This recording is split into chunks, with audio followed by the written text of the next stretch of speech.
Hello and welcome back to the channel, guys. The topic for this video is going to be the important talking points from the Portimao Grand Prix. So guys, before we get into the video, small little request. We try to bring you the latest MotoGP coverage and all the latest news as early as possible. So guys, if you like the effort, please make sure you do hit the like button and subscribe to the channel, because your one subscribe or one like really motivates me to make such kind of videos. So guys, without any further delay, let's get right into the video. So first, let's begin with the race start. The three riders who were on the front row of the grid today were obviously Johann Zarco in pole position, followed by Joanne Muir, and then Aleix Espargaro in P3. So guys, as the race began, we saw that Johann Zarco was immediately swallowed by the pack and he was not in contention for the podium fight initially. The rider who made the lightning start and a dash towards the front was Joanne Muir. He had an absolutely sensational start and he darted towards the front. The only rider that could keep up with him was Fabio Quartararo in P2, and he was really kind of hunting down Joanne Muir, and these two were the riders that made the best start to the race. But guys, the absolute greatest start of the race was made by Alex Rins. He started down in P23 and at the end of the first lap, he was up in P10. What a superb start that is.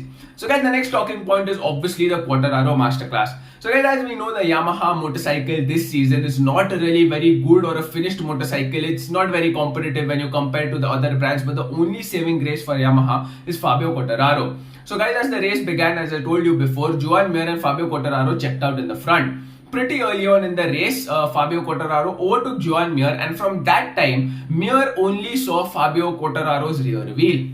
Yes guys, once Fabio overtook Muir, he comfortably was building a gap on Muir because he was evidently and consistently faster than Joanne Muir. I will give you an example, guys. Fabio Quartararo at the early stages of the race was the only rider who was lapping in the late 1 minute 39 seconds, while the entire other pack was lapping in the 1 minute 40 seconds. He consistently had a lead of about 2 tenths to 3 tenths of a second every lap on everyone else, and that was such a good dominant performance by Quartararo. No one could actually match his pace in the initial part of the race.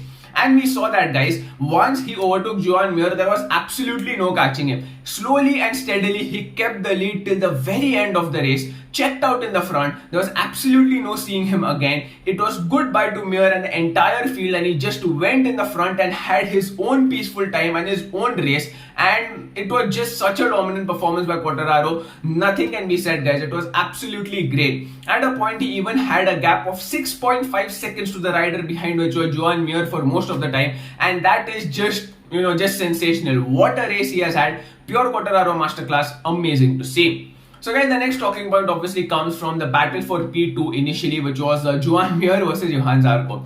Johann Zarco initially, as I said, did not have a very good start, but he did recuperate and he soon got himself back into podium contention. We saw Joanne Muir giving a very tough fight to Johann Zarco. Zarco was behind Muir, but for quite a few laps, he just couldn't get in front of Muir because Muir was defending so great, and the Suzuki's corner speed and the agility of the Suzuki motorcycle was actually visible. But guys, with 10 laps to go, Johann Zarco finally tried to make a move on Muir, ran it wide, could not make it stick, and on the very next lap, he actually made the move on Joanne Muir, made it stick, and from that time, he overtook Joanne Muir. But Muir put on a superb fight. The battle for P2 was really intense. Zarco was piling up the pressure, Muir wasn't crumbling, but finally, Zarco put a move on Muir. Guys, the next and the most important talking point is going to be the crashes and the dramas. Yes guys, we had many crashes in this race, and all the ones that I'm going to talk about are all the big riders and the championship contenders. The first crash to talk about was obviously the Martinator. Jorge Martin of the Pramac Ducati team had a horrible day, crashed out, and he was recently on a good run of form, and that run of form has come to an end. So he has 2 DNFs, Losail and now Portimao. The next rider to crash out was a big one. It was Enea Bastianini, the championship leader, crashed out, and he was battling in the mid pack, and while this was happening, coming into turn 11, I guess, he lost the rear and the bike just went into the gravel traps. There was absolutely no saving that. It was very unexpected. So Bastianini was out and obviously surrenders the championship lead. But the big one, guys, the very big one, was the crash between Jack Miller and Joanne Muir. Yes guys, these two riders had a coming together and both of them ended up in the gravel traps. I'll tell you what happened. They both were battling and Miller at the end of the start finish straight actually poked through and on the brakes wanted to take Muir going into turn 1. But what happened is Jack Miller was hard on the brakes, likewise was Muir, and Jack Miller's front just completely let go, and once his bike actually let go in the turn, he actually took Joanne Muir with him into the gravel trap. Both the riders were down, both the riders was out, and the rider to be blamed over here was Jack Miller. It was obviously a racing incident, but it was Miller's fault. He was on the inside, his bike went first and wiped out Muir's bike, so it was obviously Miller's fault. Guys, these both are the top contenders in the championship and both of them are out. Joanne Muir so far was having a really consistent run in the championship. He was finishing top 6 in each and every race. Now he's going to have a DNF attached to his name and it is not at all his fault, and that is going to sting him like anything. And Jack Miller, because it is his fault and this risky move, has a lot of explaining to do to the factory Ducati people. So guys, that was the big one, and I'll try to attach a clip. I'm making this video really quickly, so if I get a clip, I will attach it. If I don't, just try to find and just see it.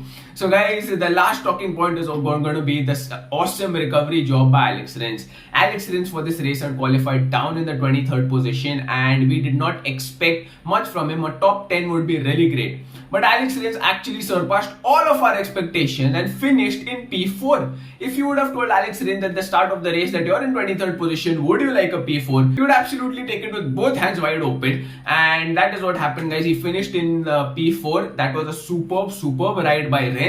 We have seen this with Rins even before when he broke the Ducati dominance, and this is the second time that he is doing this season, and this is an amazing thing that Alex Rins has done. What great comeback and what a great fight he has shown. Absolutely top class. From P23 to P10 in the matter of one lap, and after that coming to P4 by the end of the race. Superb, absolutely superb.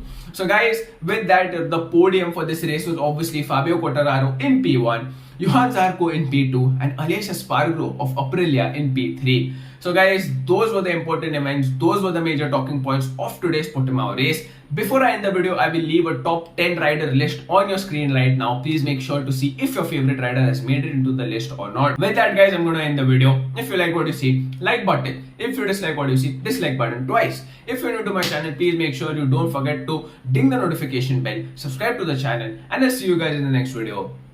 Bye bye.